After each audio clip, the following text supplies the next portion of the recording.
Hello and welcome back to the European Commission in Brussels for the second part of Talking Europe. My guest today is one of the most trusted experts on the European Union. A former Vice President of the European Commission, Etienne Davignon, is currently the President of the European think tank Friends of Europe. Mr. Davignon, thank you for being with us. Now, I add that throughout your career, you also served as chairman of the Belgian bank Société Générale, and you're also the honorary chairman of the annual Bilderberg Conference. Now, in the first part of our programme, we talked a lot about the political chaos in Greece, about the referendum, at least the aborted referendum, I should say. Have Greek leaders been irresponsible, in your view? I'm thinking particularly of Mr. Papandreou. I think Mr. Papandreou, all through an incredible crisis, behaved very sensibly and very courageously. I think for reasons which I don't know, unfortunately, he ended this course of action by proposing a referendum, destroyed his credibility, destroyed the trust that the others had, because you can't ask for solidarity on one side, agree to something, and then do not hold your part of the bargain. He also destroyed, some would argue, the credibility of Greece. No, that I think is exaggerated, because number one, the credibility of Greece over this period of time was not extraordinarily high, and so men and women in power pass, and the states remain. Now, the current political chaos in Athens has visibly irritated Greece's partners. Angela Merkel and Nicolas Sarkozy in Cannes on Wednesday for the first time evoked the possibility of Greece leaving the Eurozone. Would the Eurozone be better off without Greece? I think the answer is no, and that is why the whole policy which has been followed so far has been a policy of keeping Greece under conditions inside the Eurozone. And I believe that that was a correct policy. Now, at the last EU summit, the initial plan was to try and reduce Greece's debt down to 120% by 2020. This is still twice the Maastricht criteria.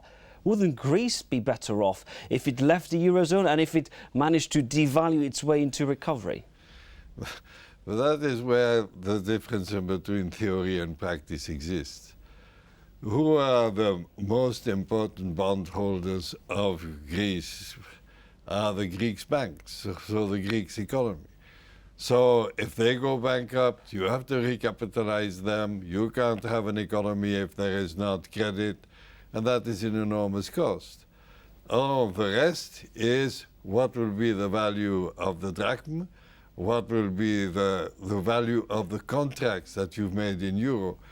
Once you run into bankruptcy, you are no longer the master of your future. The master of your future is the courts, the decisions, and this is a very dangerous way of preparing the future by handing your destiny to somebody else. Now, all eyes these days are on Italy. Silvio Berlusconi, whose country's debt stands at 120%, has vowed to reform Italy. However, very little has happened so far. We know that Italian bond yields have soared in recent days. Has Italy become the new weakest link in the EU? I think, again, you must look at the two sides of the coin. Italy is one of the rare countries who has not seen its debt increase over this period of time. So, although it is too high, they have that type of situation under control. So, why, second part of the coin, is everybody agitated over Italy? Is because they don't believe that what is announced will be implemented.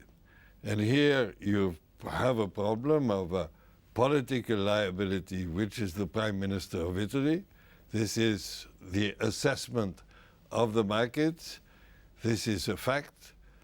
And this impedes taking into account the objective factors versus the subjective factors, perception. Perception is negative, so everything is bad. Berlusconi should go.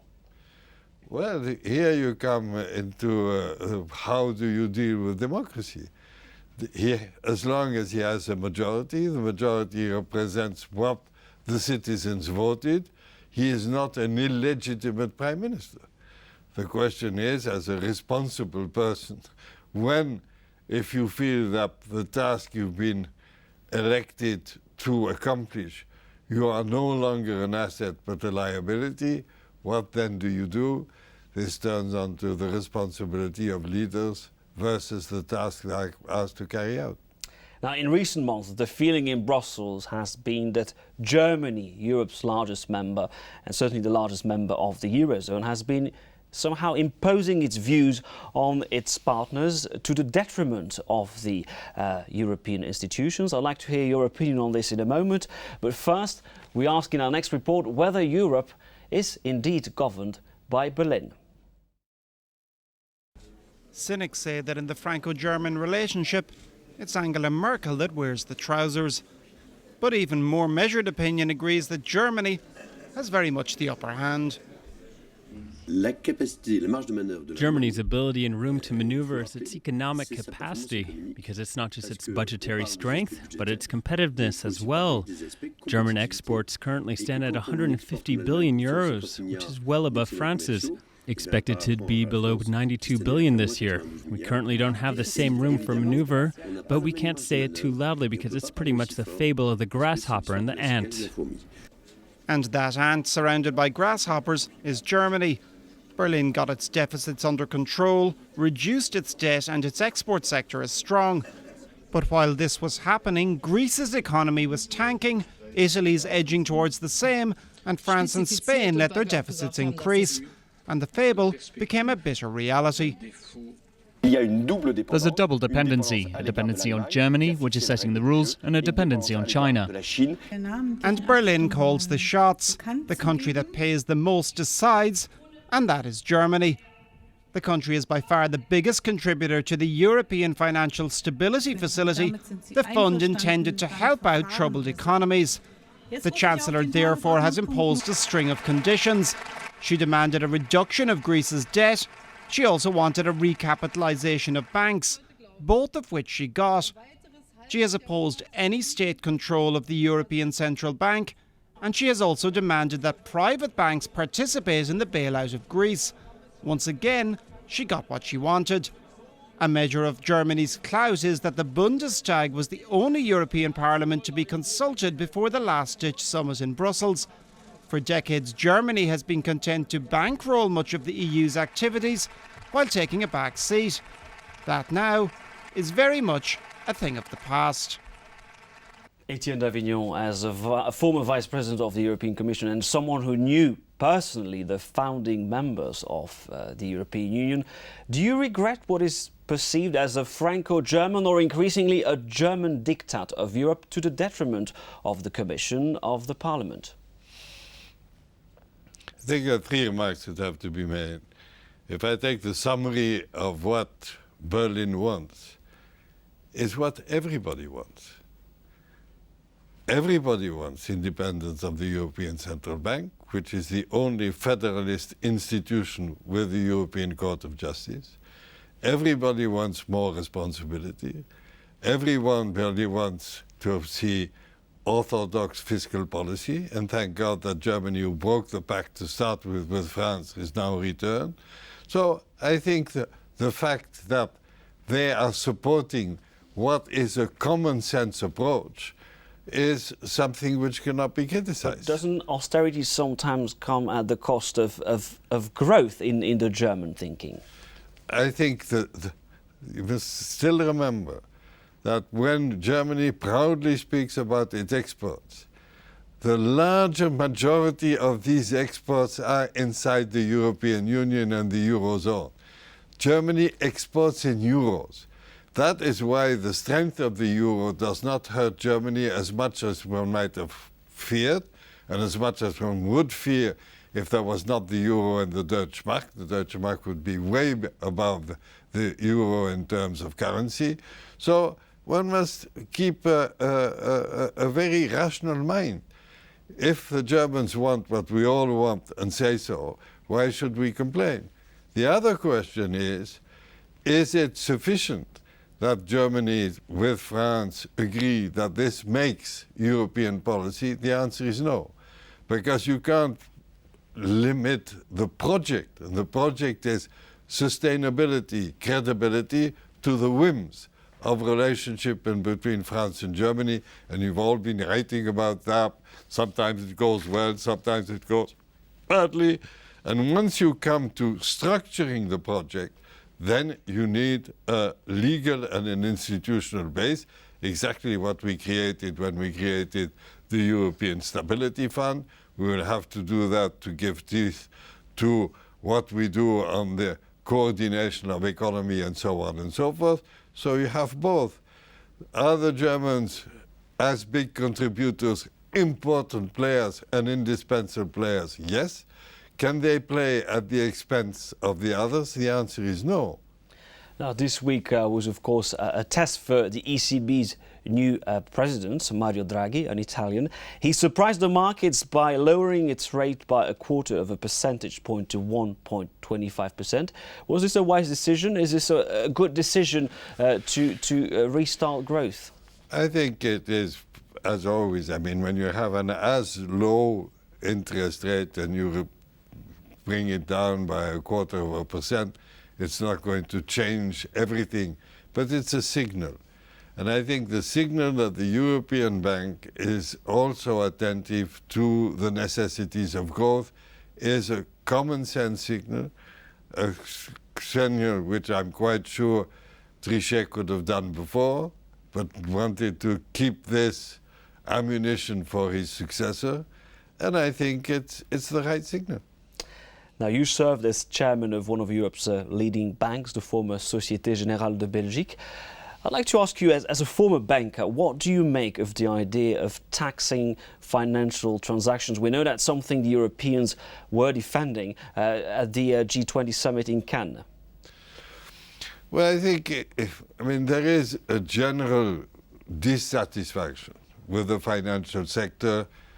Always remember that the whole crisis started imported from the United States with all these toxic products and so on and so forth.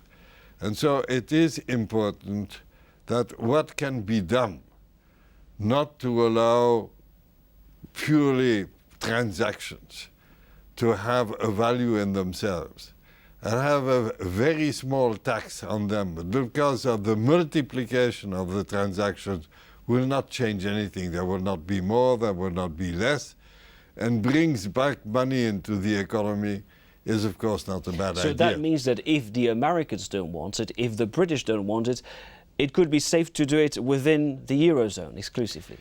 I think that must be really studied and see what negative consequence it can have. But if every time, now in a world which is globalized, you say we can do nothing as long as not everybody agrees, then we are really becoming hostages to fortune. Let's try it. If it doesn't work, taking away a tax is always easier than putting a tax on. Mr. Davignon, in the context of the current crisis, should rich people pay more taxes? Well, I think that it depends on how they pay more taxes. The question is, what is the instrument and why do you do it? If it is simply to allow states to run an irrational fiscal policy, the answer is no. It's throwing good money after bad money. If in a period where inequality increases, with all the sociological reactions that we have, that the contributive faculty of some is greater than the contributive faculty of others, it's exactly the same thing as the tax on transactions. A little more will not hurt and will create a feeling of better justice and fiscal equality, and that in itself is not a bad idea, although it might cost me some money. Very briefly, I would like to ask you to rate our leaders. If you were to give them a mark out of 10, let's start with Angela Merkel. 8. And again, 8 today, it would have been 1 year ago 6, because she started slowly. Slowly but surely. Nicolas Sarkozy. 7.5 because there is more exuberance, and markets don't like exuberance, they like stability, they like to be sure that what is announced is done. But he is an activist, and we need activists. Does he deserve a second term in office? That is a question for the French population to decide. I don't vote in José France. Manuel Barroso, head of the European Commission. I think he does as well as possible because the institution in itself has lost part of its moral authority due to all these crises. The fact that the Lisbon Treaty does not give the Commission the same powers that it does in other issues is not something which he is responsible for. So I would like to rate the Commission because I don't think it is fair to rate individuals in the Commission, and I would rate the Commission at 6. 6. And the one who has been dubbed the master of chaos, George Papandreou. Well, again, a year ago I would have given him 7, and today I give him 3. 3. And Silvio Berlusconi? That, I think, is the same thing. He has become, fairly or unfairly, a liability in Italy, and a leader which becomes a liability must draw the conclusions. If he doesn't, he merits 3. Etienne d'Avignon, former Vice President of the European Commission and President of the European think tank Friends of Europe, thank you very much. And thank you for watching this edition of Talking Europe. From all of us here in Brussels, goodbye.